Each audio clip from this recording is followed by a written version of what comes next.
Это ЦОВ Карагандинская. ЦОВ Карагандинская, Да, первая ЦОВ обогатительная города Караганды, комбината Караганда-Уголь. Основная цель была это получение обогащенного угля. Ну вот, а что вот здесь получается? А это результат промывки на ЦОВ, его уголь промывали, сделали чистым, и по вот этому ручью оно оставалось здесь как отходы. После этого никто в советское время им не пользовался, а после того, как советская власть ушла, вот это все сейчас берут, отправляют и сжигают люди. Вот прям вот это, можно Прям, приезжать да. и брать.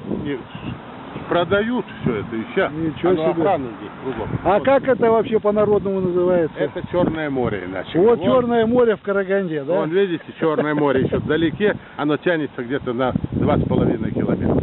Так это получается залежи здесь. Но охраняют, да? То есть просто Здесь так не это приедешь. полностью охрана, вон там море, за этим уже начинается транспортный цех. Ясно.